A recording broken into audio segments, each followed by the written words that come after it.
여러분, 시작이 반이다라는 말 들어보신 적 있으신가요? 아이고, 알죠. 당연히 알죠. 아이고, 그거를 모르면 네. 사람입니까? 아, 사람이 아닌가요? 예. 그렇다면 유종의 미라는 말은요? 아, 참, 저희 지금 제 다락방 한 지가 2년 차가 넘는 예. 사람들입니다. 제가 오늘 시작하는 날이라 한번 네. 여쭤봤습니다. 시작하는 날이 바로 유정의 미를 거두는 날이 될 수도 있습니다. 그거는 안 될 것 같고요. 열심히 잘하세요. 제가 둘 중에 그럼 뭐가 더 중요하다고 생각하시는지 궁금하거든요. 사실 뭐가 더 중요하냐 이런 것들이 뭐 어떻게 보면 거자필반 해자 정리 아니겠습니까? 시작이 있으면 또 끝남이 있고 끝남이 있으면 다시 시작이 되는 거잖아요. 네. 이게 테두리처럼 물려있기 때문에 뭐가 더 중요하냐라고 말하기는 그렇지만 그래도 시작이 차라리 반이 낫다. 안 끝났으니까. 네. 유정민은 뭔가 끝난 것 같아서 좀 씁쓸할 것 같아요. 네. 저 같은 경우는 약간 좀 이렇게 유종의 미가 더 중요한 것 같아요. 왜냐하면 뭐 시작은 사실 쉽게 할 수 있어요. 네. 근데 이제 마무리하는 게 전 너무 쉽지가 않더라고요. 그렇죠. 마무리 너무 그래가지고 어렵죠. 저는 유종의 미가 좀 더 중요하고 좀 더 어렵지 않나라는 생각이 듭니다. 네. 뭐 저도 약간 동의를 하는데 조금 맥락은 다릅니다. 이게 끝이 아름다워야 좋다는 얘기도 있고 처음에는 저는 결과를 되게 그러니까 어떤 과정이 되게 중요하다고 생각을 했는데 네. 스포츠를 좋아하다 보니까 결국은 이긴 사람만 살아남고 기억을 해주더라고요. 맞아요. 그렇네요. 그래서 결과가 중요하다. 끝이 끝이 중요하다. 중요하다. 어찌됐건 잘 되면 네. 마무리가 좋으면 된다. 네. 이런 생각이 들더라고요. 자, 우리 민경 아나운서님께서는 오늘 네. 처음 오셨어요. 그러니까. 시작이 반이세요. 네. 자, 저는 그래서 시작이 더 중요하다고 항상 생각을 하고 있었거든요. 네. 왜냐하면 시작하려고 마음 먹는 그 순간까지가 저는 항상 좀 힘이 들었기 때문에 그렇게 생각을 해왔었는데 오늘은 이 끝이 더 중요한 이유를 제대로 짚어보고자 합니다. 오늘 지혜 다락방에서는 이 끝이 중요한 이유에 대해서 제대로 한번 알아보려고 합니다. 한림대학교 철학과 오진탁 명예 교수님 모시고 자세한 말씀 들어볼 텐데요. 교수님 어서 오세요.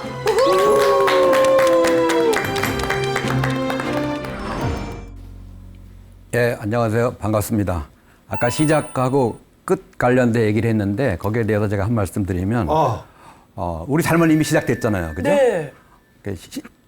삶의 과정 속에 있는 거고 중간이고 네. 끝에 대해서는 우리가 평소 생각을 안 했잖아요. 시작도 중요하고 끝도 중요한데 네. 죽음과 관련해서는 우리가 생각을 안 하고 준비를 안 했으니까 네.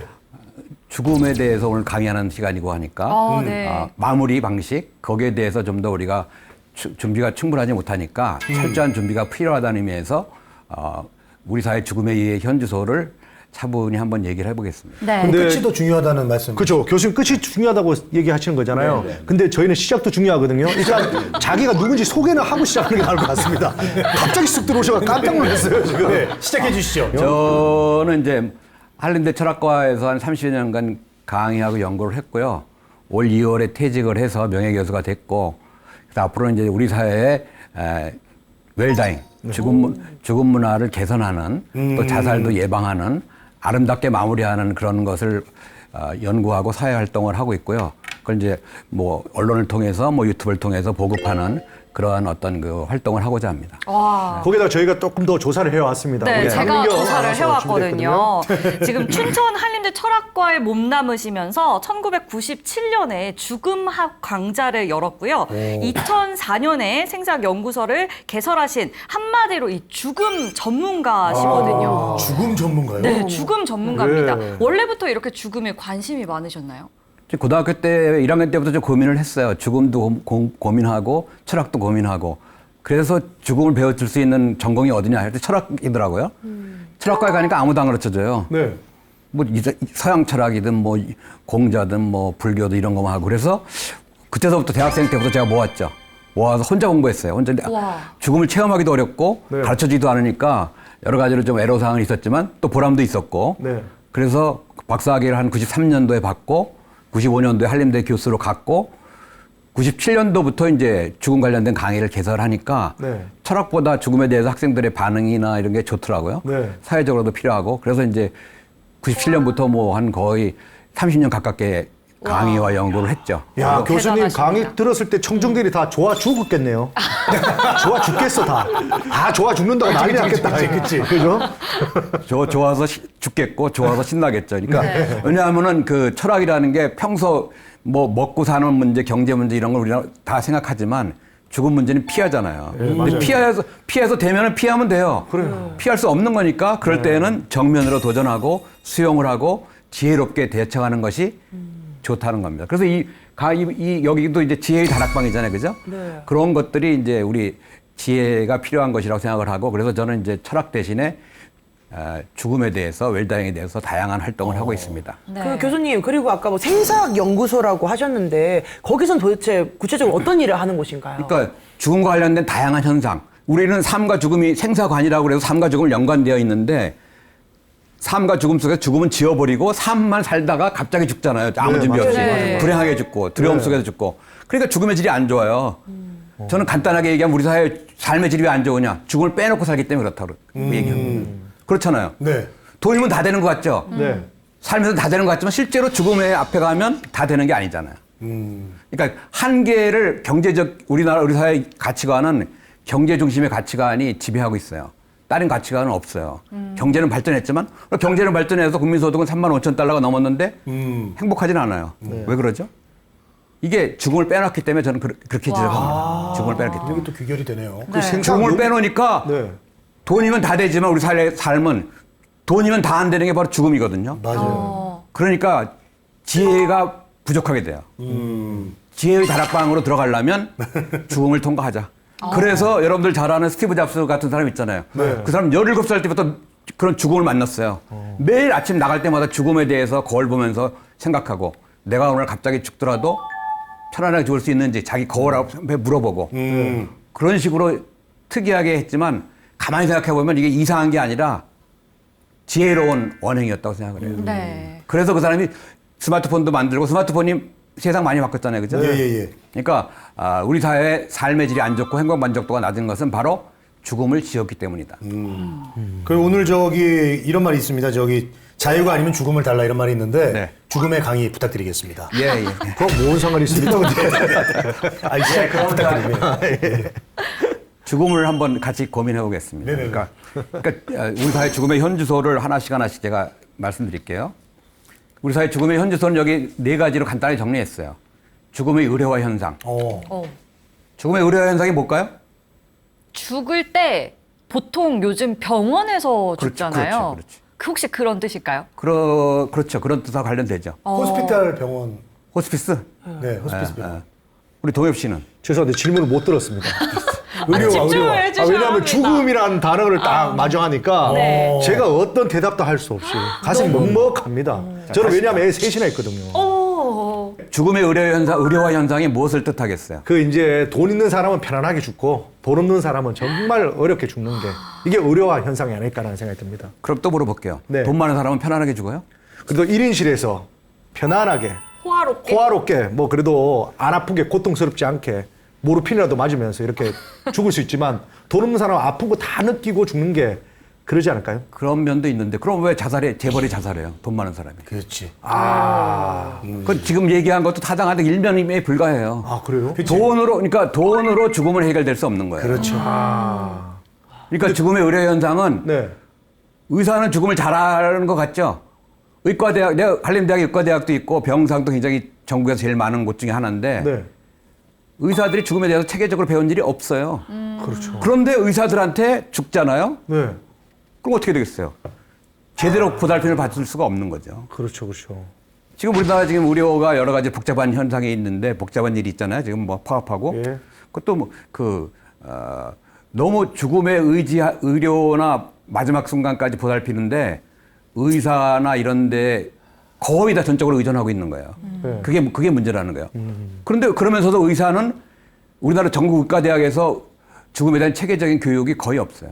과목 자체가 없어요. 없죠. 전문가도 없어요. 네. 그런데 병원에 가서 죽는다. 이거는 모순이죠. 네. 그게 바로 죽음의 의례화 현상이에요. 예, 두 번째는 이제 죽음 이해의 부족. 첫 번째가 죽음 의례화 현상, 조금 전에 설명드렸고, 두 번째가 죽음 이해의 부족. 죽으면 다 끝난다. 하는 생각이 많아요.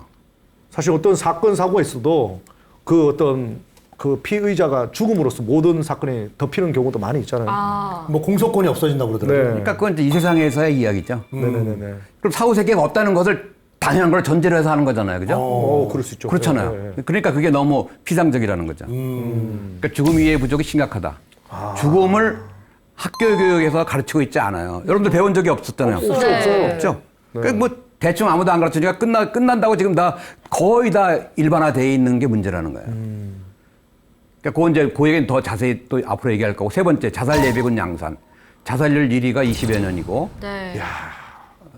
김용 총재 아세요 혹시 여러분? 김용 총재? 모르겠습니다.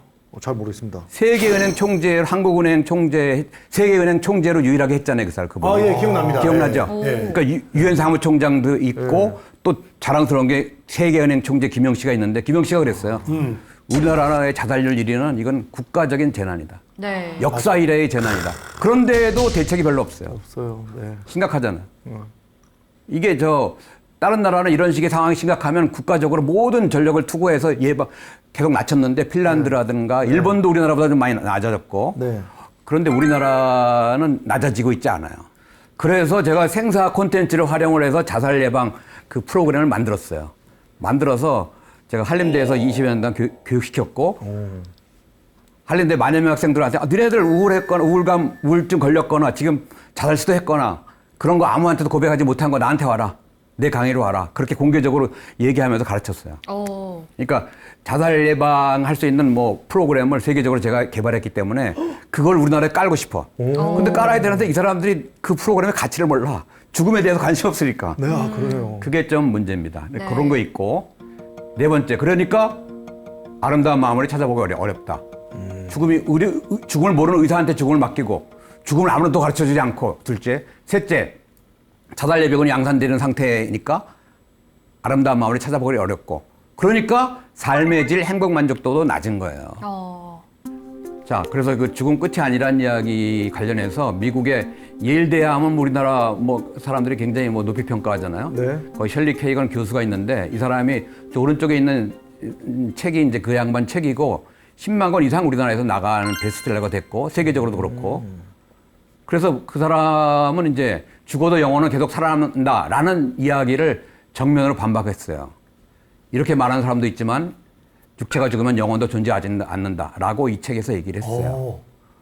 근데 참 이 책, 내가 그래서 이 사람이 이렇게 아주 자신있게 얘기하고 또 철학 교수니까 또 미국에서 죽음 강의로서 유명한 3대 명강이라고 그러잖아요. 네. 그래서 이 책을 원서를 찾아보고 했어요. 했는데 문제점을 제가 발견했습니다. 눈에 보이지 않으면 없나요? 아니요. 아니죠. 분명히 눈에 보이지 있습니다. 않으면서 있는 게 뭐예요? 바람. 공기. 바람, 공기. 네. 또 사랑. 사랑. 사랑하고 있죠? 음성. 음성도 보이지 않죠? 들리죠? 그렇죠. 그까지 더 나가서 전파. 전파 핸드폰 터지잖아요. 그러니까는 요새는 물질주의, 경제 만능 물질주의가 돼가지고 눈에 보여야만 있는 걸로 착각을 하지만 눈에 보이지 않지만 있는 것들이 많아요. 네, 그렇죠. 그래요. 사랑의 전파를 느끼죠? 네. 느끼는 것 같아요. 느끼는 것 같아요. 그렇게 믿고 명선 있습니다. 씨도 느끼죠? 네네. 이 두 분들이 결혼 얼마 안 남겨둔 사람이에요. 그러니까 사랑이라는 게 분명히 있는 거죠? 네네. 눈에 안 보인다고 없는 거 아니잖아요. 그렇죠. 네네. 그럼 영혼은 있어요, 없어요? 있다고 영혼. 생각해요. 있죠. 있습니다. 죽으면 다 끝난다고 생각했잖아요. 근데 교육적으로는 영혼은 있다. 교육적으로. 교육적으로 말고 본인이. 저는 사실은 죽으면 끝입니다, 그냥. 그러니까 솔직하게 얘기해. 네. 아무것도 없어요, 뭐. 저기 저도요, 박과 씨는. 제가 죽으면 이 세상은 끝난다고 생각을 하고 있어요. 그렇죠. 예. 근데 누구한테 배웠거나 자기가 열심히 연구했거나 그런 적은 없죠. 그런 건 없죠. 아니고 이제 없어요. 그렇죠. 예. 네. 좋습니다. 그리고 그 영혼들이 그렇게 많이 있다면 살 수 있겠습니까? 우리나라가 만들어져서. 그러니까 엘리베이터에 혼자 네. 타도 영혼들이 꽉 차 있을 텐데. 그러니까요. 그러니까 그게 다른 같은 곳에 있더라도 네. 느낄 수 없는 것들이 있어요. 네. 전파 같은 경우 엄청나게 많이 돌아다닐 거 아니에요. 네. 그렇죠. 우리 사는데 지장 없어요. 네. 그렇죠. 그건 그렇네요. 그렇잖아요. 네. 그러니까 이제 어쨌든 육체적인 물질적인 생각으로 영혼의 세계나 다른 세상을 재단하면 안 됐네. 안 되는 거예요. 여기 일리가 있네요. 그러네요. 자, 보이지 않는 영혼은 과연 있는가 없는가? 민경 씨. 저는 있다고 믿어야 조금 먼저 세상을 떠난 소중한 사람들이 또 행복할 거라고 믿는 그런 이유가 되지 않을까. 착하네. 네. 역시 사랑의 힘은 센 것 같습니다. 자, 근데 셜리 케이건의 원서를 제가 조사를 해봤어요. 번역서도 보고. 근데 죽음은 끝난다 라고 얘기했지만 첫 번째 또 죽음을 모른다는 말도 동시에 하고 있어요. 여러 번 나와. 그럼 두 가지 말을 하면 안 되잖아요. 네. 그러네요. 죽음은 1번 죽음은 다 끝난다는 말은 죽음을 잘 안다는 말이죠. 네. 그런데 두 번째는 죽음을 모른다는 말이죠. 두 가지 말을 반복해요. 아니 이 교수님은 그래도 저명한 교수 같은데 뭐 이렇게 모순적입니까? 아까 또 죽는 거는 뭐 다 끝났다 했다가 또 안 끝났다 했다가 대체 왜 이러시는 겁니까? 저한테 물어보지 말고요. 아, 직접 물어보실까요? 제가 영어가 안 돼가지고 좀 자, 그게 저 사람은 제가 볼 때 철학 교수고 철학에서 윤리학을 전공한 교수예요. 네. 저는 우리나라 철학 교수나 윤리학 교수하고 죽음을 얘기하지 않습니다. 왜요? 그 사람들 몰라요, 죽음을. 책 속에 있는 죽음만 얘기하니까 철학 책 속에. 이제 저 사람도 바로 그런 모순에 빠진 거더라고요. 저 사람은 생사학이나 죽음 문제를 평생 연구한 사람이 아니에요. 아닌데도 어쨌든 죽음을 강의를 윤리학적으로 윤리학 전공 입장에서 한 거죠. 그러니까 지금 좀 뭔가 안 맞는 거죠. 안 맞는데 일반 사람들 혹은 뭐 그 사람들 그 문제점을 모르는 겁니다. 네.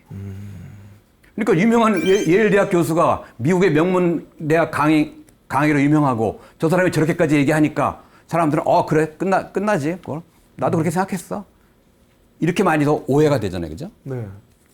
그러니까 이런 게 문제라는 거죠. 그러니까 저 사람은 죽음을 모른다고 얘기하는 것이 오히려 더 현명한 지혜로운 말이라고 생각을 해요. 자기가 잘못 얘기함으로써 큰 문제가 많이 파산됩니다. 그러니까 죽음을 끝난다고 얘기한다 해도 그것이 아무런 흠이 되지 않아요. 왜 대부분 사람들 그렇게 생각하니까 99% 되는 사람들이 모르니까. 네. 여러분 제 주위에는 죽음을 보는 사람이 있습니다. 오. 보통 사람들은 못 봐요. 예. 예? 보통 사람 안 보이잖아요. 죽은 사람을 본다는 거예요? 영혼과 대화하기도 하고. 식스센스예요? 그 쇼 아닙니까?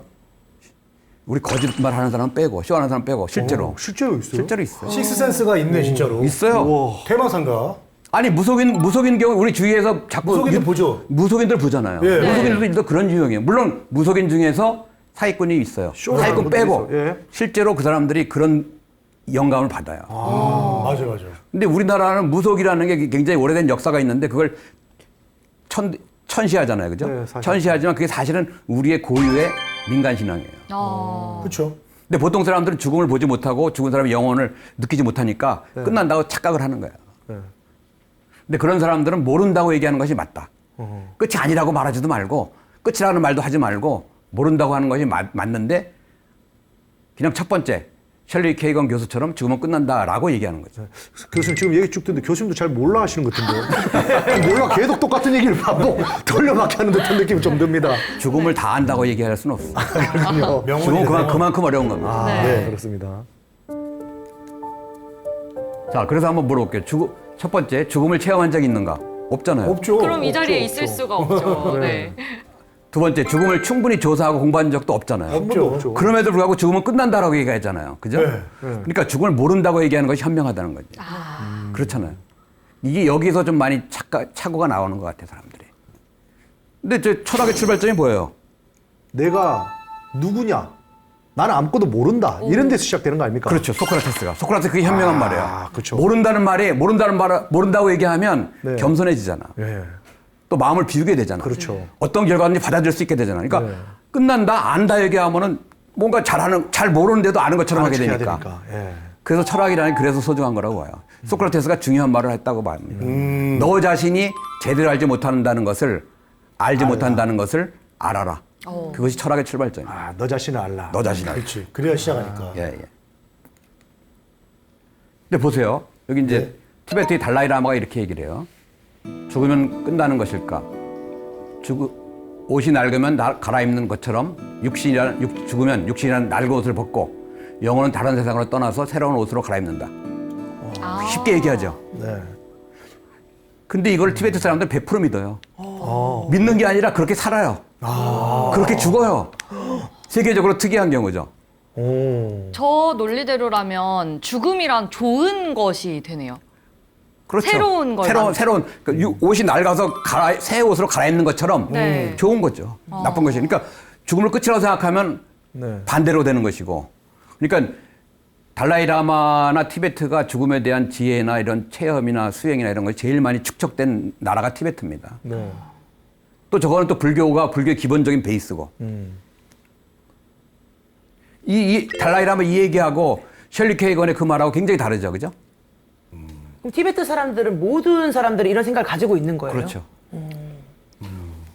근데 좀 무서운 생각이라는 생각이 갑자기 드는 게 문제 죽었을 때 새로운 옷을 입고 또 다시 새로 태어난다는 뜻이잖아요. 예. 그러니까 그럼 조금만 힘들어도 현실에서 나 새 옷 빨리 입어야 되겠네 하고 자기 삶을 극단적으로 가버릴까봐 좀 걱정은 됩니다. 그렇죠. 그건 아주 바람직하지 못한 생각이죠.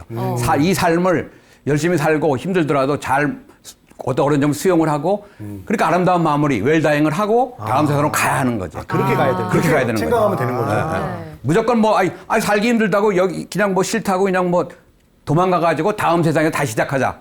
컴퓨터 리셋 버튼 누르듯이 네. 그거 아니에요. 그렇게 그러니까 요즘 뭐 이렇게 외국 장례식장 보면은 뭐 무조건 슬퍼하는 것보다 좀 뭐 새로운 곳에 가서 더 행복하게 살기를 바라는 그런 기쁜 마음으로 보내주는 그렇죠. 그런 문화가 또 많이 생기고 그렇죠. 있죠. 그게 아름다운 마무리고 예, 웰다잉인 예. 거죠.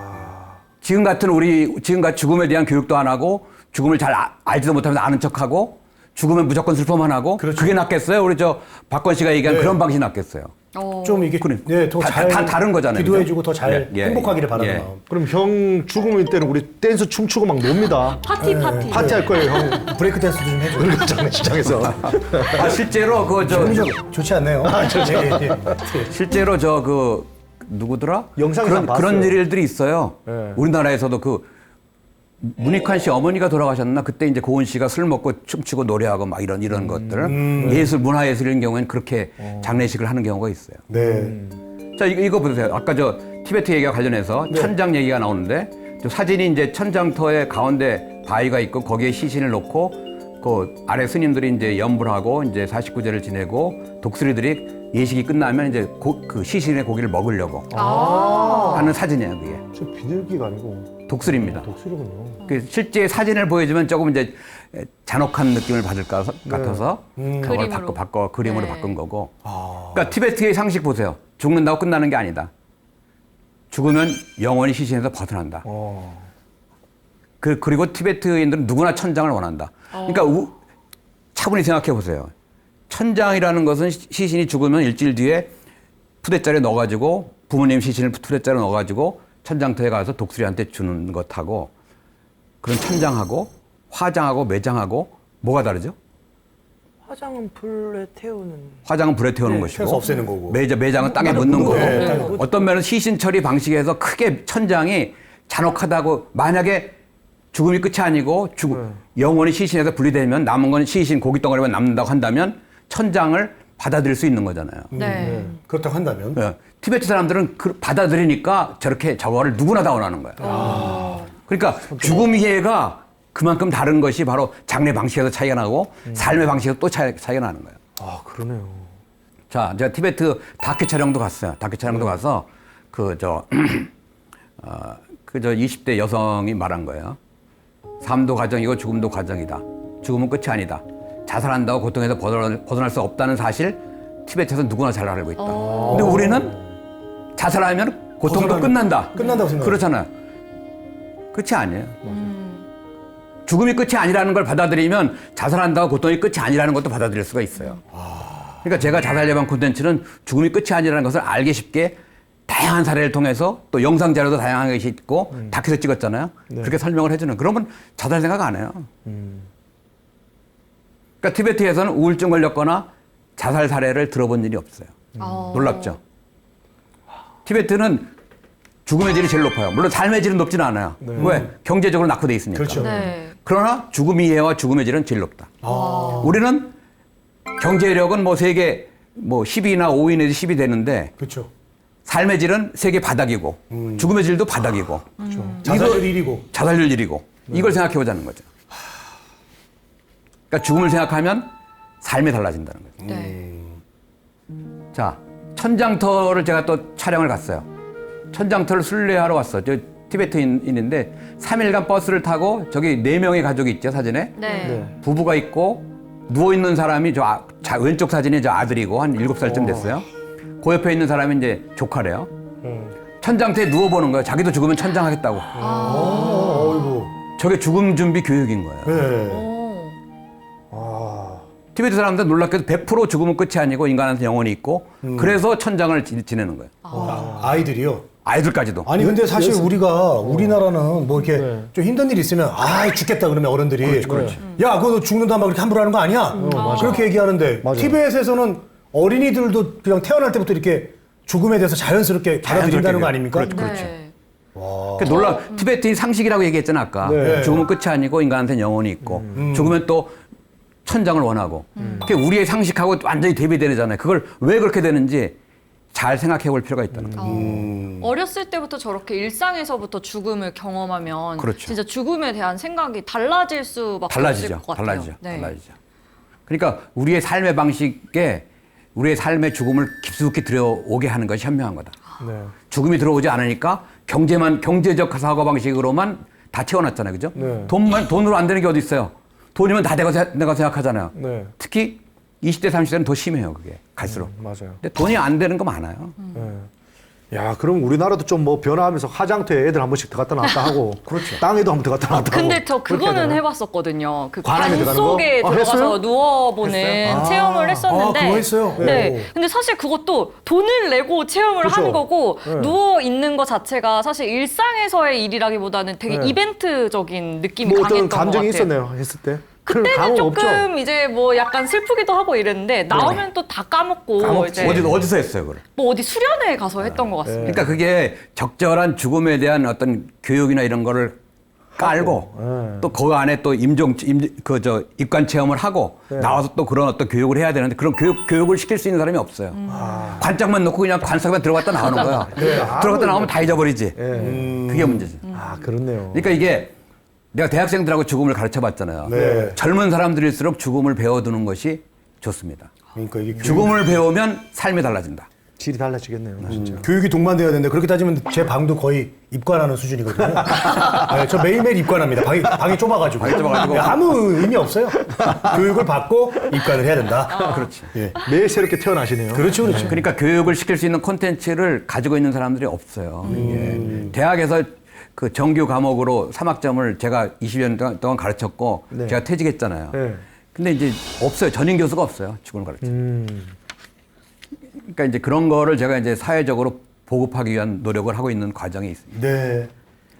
그래서 철학 대신 생사학을 연구한. 제가 철학을 좋아했는데 고등학교 1학년 때부터 철학이라는 게 참 좀 갈수록 좀 위화감을 많이 느꼈어요. 그러니까 죽음에 대한 이야기를 하게 되면 철학 교수들이 탁상공론이라는 말을 하죠. 탁상공론. 네. 철학 책 속에 있는 죽음이라는 것은 다양해요. 가지각색이에요. 근데 나는 죽음의 실제를 전원한다. 실제의 죽음의 모습을 원한다. 그것이 지금 우리나라 철학에서는 배제됐다. 그래서 철학 교수들하고 죽음을 얘기하지 않습니다. 근데 셜리 케이건하고도 죽음 얘기하지 않아요. 그러니까 철학하고 생사학은 거리가 벌어졌어요. 생사학이란 말이 좀 생소할 텐데 삶과 죽음의 균형. 삶만 초점 맞추고 죽음을 지우는 일반적인 그런 것이 아니고 삶과 죽음의 균형. 더 죽음을 공부함으로써 삶을 더 의미 있게 살 수 있도록 이끄는 그러한 것이 저의 목표입니다. 네. 근데 이걸 철학 교수들이 이해를 안 하더라고요. 그래서 이해를 안 하면 같이 안 갑니다. 따로 갑니다. 제가 2007년에 철학회에서 발표를 했어요. 생사학의 죽음에 대해서 발표를 이대에서 하고 한 200여 명 교수 있는 데에서 야, 철학이라는 게 사회적 역할이 부족하니까 죽음을 가르치자. 전국이나 교양에서. 내 콘텐츠를 다 공유하자. 네. 제안을 해서 2007년에 이대에서 지금까지도 답을 준 교수가 아무도 없어. 그래서 저는 이제 철학 대신 생사학을 공부합니다. 그러니까 죽음을 누가 무엇을 어떻게 가르칠까? 이것이 쉽지가 않아요. 체험할 수가 없어요. 네. 그러니까 문턱을 넘어가기 어렵다. 네. 근데 너튜브나 이런 거 보면 이렇게 죽었다가 갑자기 깨어났다. 그런 분들의 어떤 얘기를 들어볼 수 그건 있죠. 어떨까요? 예. 유튜브도 제가 유튜브가 유행하기 전에 네. 동영상을 모았어요. 한 3,000기가를 모았는데 죽음과 자살에 관련해서. 네. 왜냐하면은 체험을 시켜줄 수 없으니까. 그러니까요. 그 동영상을 죽음 관련 동영상을 모아서 그걸 교육으로 활용을 했죠. 유튜브에도 보면 그런 영상들이 있어요. 맞아요. 영상들이 있는데 일반인들은 그때 가짜거나 조금 더 왜곡되거나 그런 것하고 진짜 의미 있는 죽음 관련된 교육, 죽음 체험 그런 것들은 구분하기가 좀 쉽지는 않겠죠. 그죠? 그래서 제가 꿈꾸는 것 중에 하나가 웰다인 체험관을 했으면 좋겠어요. 왜냐하면 체험할 수 없으니까 유튜브를 활용을 하고 생사 콘텐츠를 활용을 해서 웰다잉 체험관을 만들어서 그걸 교육을 시키면 원하는 사람들 그러면 이제 삶이 바뀌게 바꿔지니까 자살 예방도 하고 그러한 것이 제가 기획을 했는데 뭐 실현되려면 시간이 많이 필요할 것 같아요. 처음에 이제 교수님께서 의료학적인 거 얘기하셨었는데 예. 그 너튜브 얘기 나온 김에 보니까 인도나 남미에서 실제로 의사가 사망 판정을 내렸는데 이제 3일 정도 있다가 가족이 우연히 이제 시신이 움직이는 걸 보고 이제 급하게 살렸거든요. 그럼 그분은 2승까지는 안 가도 중천 정도는 간 거 아닐까요? 그렇죠. 예. 그렇죠. 그런 걸 이제 임사체험이나 이런 유형으로 써. 임사체험은 뭐냐면 예. 영어로 Near Death Experience인데 예. 죽음에 가까이 갔던 체험이다. 예. 실제로 의학적으로 죽음 판정 받았는데 다시 살아났어요. 다시 살아나는 경우가 있어요. 그러니까 그게 이제 그게 왜 그러냐면은 근데 지금은 그게 어려워요. 병원에서 죽으면. 왜 어려울까요? 바로 화장해버리니까. 바로 병원에서 죽잖아요. 이 사람 죽었어. 그러면 바로 냉장고으로 들어가요. 아이고, 그럼 냉장고으로 들어가면 깨어나도 나올 수가 없어. 그러니까 그게 병원에서 죽는 게 그렇게 좋은 방식이 아니에요. 냉장고으로 들어가니까. 절대 난 병원 안 가야 되겠다. 집에서 집에서 돌아가시고. 그러니까 한 이틀 있다 뗄 수도 있잖아. 75% 정도가 병원에서 죽어요. 근데 집에서 임종하기 위한 어떤 그런 사회적 시스템이 안 만들어져 있어. 그게 문제예요. 오히려 집에서 돌아가신 분들을 이제 나중에 보면 막 과학수사대 오고 막 응급구조대 오고 오히려 뭔가 절차가 엄청 복잡해지더라고요. 그러니까 그게 사회 시스템이 만들어지지 않은 거예요. 다 병원에 가서 죽게. 그냥 또 죽으면 죽었다는 판정을 의사가 와야 되니까 네. 의사가 왕진하고 오는 것도 쉽지가 않잖아요. 네. 또 이제 뭐 경찰도 오고 뭐 어떻게 좀 하니까 네. 그런 것들을 좀 간소하게 좀 할 수 어떤 어떤 살해당했다는 그런 네. 것이 혐의점이 없다고 한다면 네. 그런 식으로 재택 임종을 활성화돼야 되는데 그러니까요. 그것이 보건복지부나 우리 사회적으로 준비가 안 돼 있어요. 어쨌든 죽었다 깨신 분들 그런 분들은 다 교수님 시켜드려야 되는 거 아닙니까? 제일 잘할 거 아닙니까? 제가 몸이 여러 개면 다 쫓아다니겠습니다. 아니 그러니까 또 이런 문제가 있어요. 네. 아까 3일 뭐 하루 이틀 죽었다고 판정을 맡은 다음에 하루 이틀 뒤에 깨어나잖아요. 그렇죠. 그때 이제 집에 있으면 이 사람이 냉장고 속으로 안 들어가잖아. 그렇죠. 그럼 살아날 수가 있어요. 예. 그렇죠. 그러니까 3일장을 지내는 이유 중에 하나도 알 수 없는 이유에 의해서 죽었다가 혹시라도. 살아난 경우가 있어. 예. 그러니까 그래서 3일장을 하는 거야. 그래서. 그러니까 이게 지금 여러 가지로 죽으면 무조건 병원에서 죽으면 저 냉장고 속으로 들어가는 문제가 일단 그걸 막아야 되겠네요. 예? 그거 막아야 되겠어. 그거를 냉장고 바로 못 넣게. 본인이 이제 그렇게 남아있는 가족들한테도 병원에 많아 죽었더라도 한 그 저 시신이 식기까지 한 온도가 있잖아요, 체온이. 그렇죠. 네. 한 8시간 걸린대, 8시간 정도. 그래서 대만 같은 데서 8시간 동안은 건드리지 않는데. 냉장고 속에도 안 넣고. 그렇게 해야지. 그런 거를, 그러니까 그런 죽음에 대한 어떤 사회적인 배려, 어떤 임종 간호 시스템, 케어 시스템 이런 것들에 대한 고민을 해야 되는데 하나요? 그러니까 생각을 못했어요. 자, 이제 시간이 많이 지난 것 같아요. 무조건 일단 놔둬봐 또 깰 수 있으니까. 맞아요. 그래서 현대인의 죽음 이해를 이렇게 여기 4가지를 제가 제시했습니다. 첫째, 육체 중심으로 죽음을 이해하고 죽음은 다 끝나고 영원을 인정하지 않고 죽음, 두려움, 절망으로 간주하고 되게 이렇게 생각하지 않아요? 네. 딱 이게 들어집니다. 거의 일반화입니다. 일반. 네. 그거 그렇습니다. 저희가. 그렇죠. 이게 문제죠. 이게 문제로 알아야 되는데 문제로 알지 못하잖아요. 보통 그냥 뭐 그렇겠지. 그런갑다 이렇게. 그러니까 생각하죠. 이게 더 문제가 심화되는 거예요. 생사학에서는 어떻게 죽음을 이해합니까? 그럴까요? 볼까요? 그거 한번 예. 봅시다. 생사학에서 죽음에는 예. 인간은 육체만의 존재가 아니다. 아하. 죽는다고 끝나는 게 아니다. 영혼을 부정하지 않는다.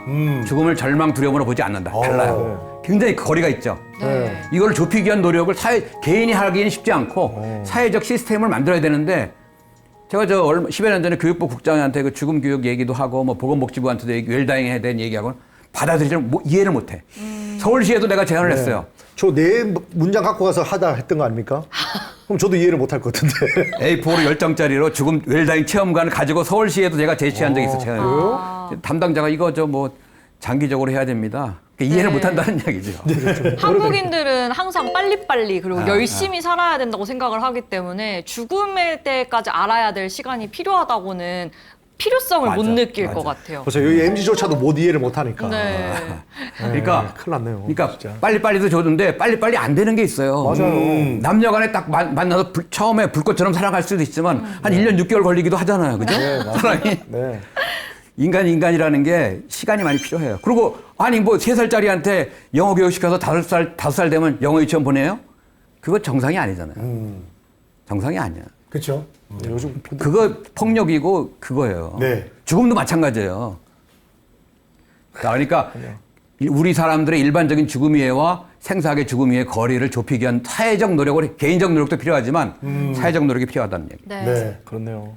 여기 보세요. 이것도 좋습니다. 죽음을 모르는 이유는 뭐냐? 죽음을 다 끝난다. 이렇게 생각하니까 그래요. 네. 좋죠. 왜 그러냐? 의식 영역에 갇혀 있다는 거야, 우리가. 의식 영역이 확장되어야지만 죽음을 잘 이해할 수 있다. 우리는 육체와 물질에만 본다, 의식으로. 인간한테 의식만 있나요? 또 뭐가 있나요? 의식.